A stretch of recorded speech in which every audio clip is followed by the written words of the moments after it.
구약성경 사무엘상 22장 1절에서 10절까지 우리 한 목소리로 함께 봉독합니다. 그러므로 다윗이 그곳을 떠나 아둘람 굴로 도망하매 그의 형제와 아버지의 온 집이 듣고 그리로 내려가서 그에게 이르렀고, 환난당한 모든 자와 빚진 모든 자와 마음이 원통한 자가 다 그에게로 모였고, 그는 그들의 우두머리가 되었는데 그와 함께 한 자가 400명가량이었더라. 다윗이 거기서 모압 미스베로 가서 모압 왕에게 이르되, 하나님이 나를 위하여 어떻게 하실지를 내가 알기까지 나의 부모가 나와서 당신들과 함께 있게 하기를 청하나이다 하고, 부모를 인도하여 모압 왕 앞에 나아갔더니 그들은 다윗이 요새에 있을 동안에 모압 왕과 함께 있었더라. 선지자 갓이 다윗에게 이르되, 너는 이 요새에 있지 말고 떠나 유다 땅으로 들어가라. 다윗이 떠나 헤레스풀에 이르니라. 사울이 다윗과 그와 함께 있는 사람들이 나타났다 함을 들으니라. 그때에 사울이 기브와 높은 곳에서 손에 단창을 들고 에슬나무 아래에 앉았고, 모든 신하들은 그의 곁에 섰더니 사울이 곁에 선 신하들에게 이르되, 너희 베냐민 사람들아 들으라. 이새의 아들이 너희에게 각기 밭과 포도원을 주며 너희를 천부장 백부장을 삼겠느냐?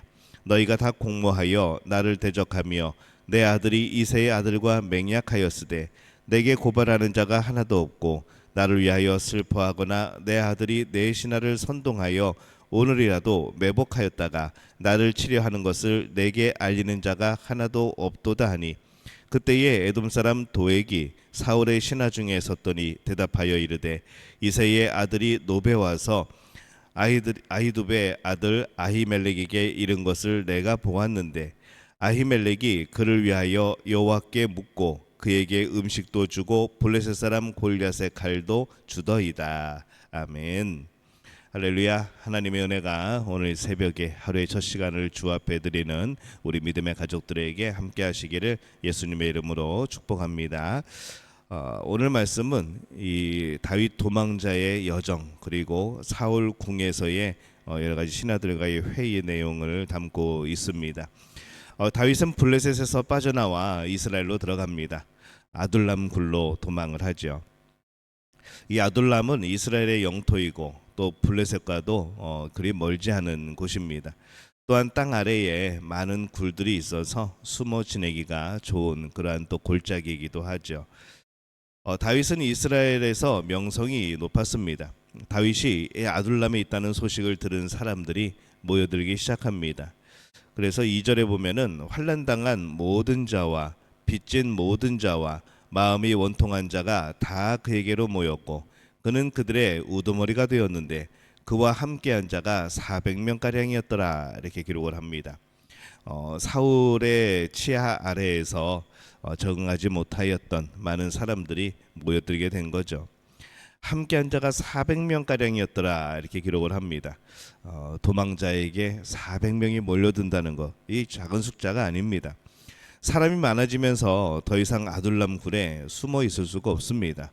숨어 있으려고 왔는데 400명이나 몰려들다 보니까 이 더 이상 숨는 게 아니게 된 것이죠.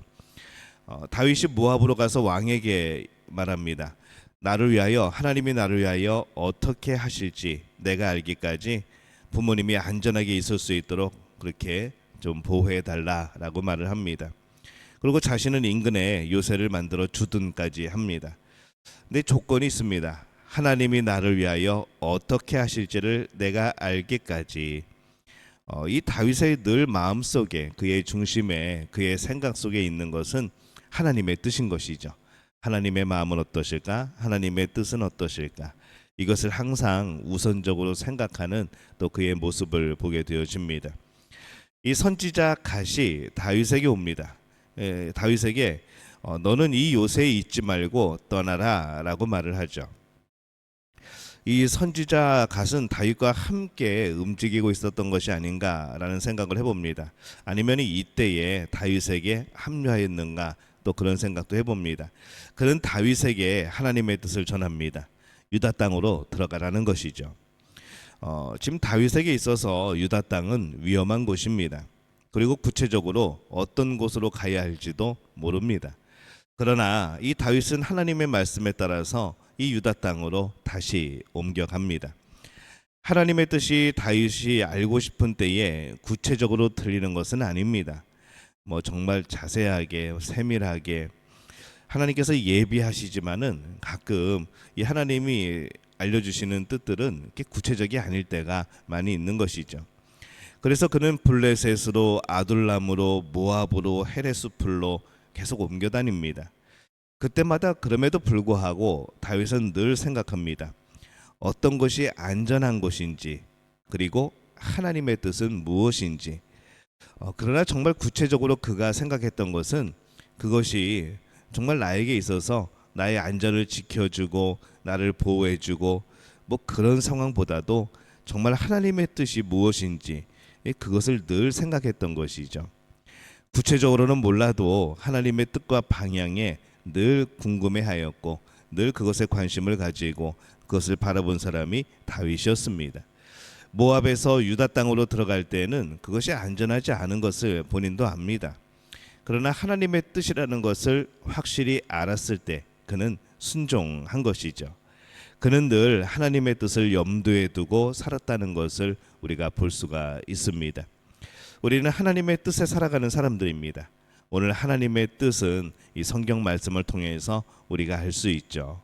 또 구체적인 상황에서는 기도를 통해서 또 알 수 있습니다. 하지만 또 많은 경우에 구체적으로 어떤 선택을 할 때에는 무엇이 하나님의 뜻일까, 무엇이 하나님의 뜻인지 모호할 때가 참 많습니다.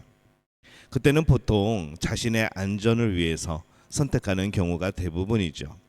또 그것이 맞습니다. 또 그렇게 해야 됩니다. 또 그것이 하나님의 뜻이기도 한 것이죠. 그런데 만약 구체적으로 하나님의 뜻이 분명한 경우들이 있습니다. 말씀에 비추어 보아서 분명히 내가 깨달을 수 있는 것, 때로는 기도하면서 그것이 조금 더 확실해지는 그러한 경우들, 내 마음에 확신이 있고 감사가 있고, 그렇다면 그것이 하나님의 뜻이라 여기고 그것에 순종하는 것이죠. 그것이 중요합니다. 하나님의 뜻이라 여기는 것이 분명해지면은 바로 순종하는 겁니다. 사라졌던 다윗이 나타났다는 소식을 사울이 듣습니다. 다윗이 400명의 사람들과 함께 나타났기 때문에 이 사울은 위기의식을 느끼는 것이죠. 다윗은 도망자였을 뿐만 아니라 이제 대적자가 되어진 겁니다. 사울이 위기를 느끼고 신하들에게 말합니다. 사람들을 자기 편으로 삼기 위해서 자기 지파 사람들을 높은 직위에 앉혔고 또 재물을 줍니다.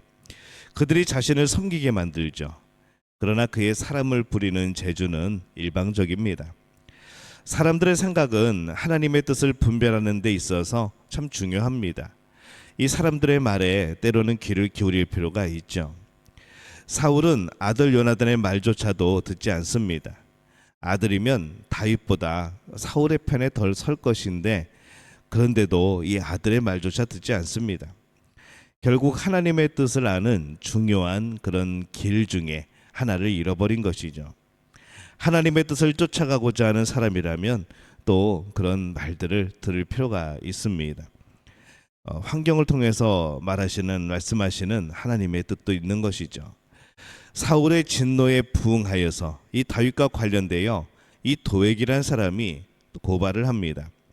10절에 보면은 아히멜렉이 그를 위하여 여호와께 묻고 그에게 음식도 주고 블레셋 사람 골리앗에 칼도 주더이다.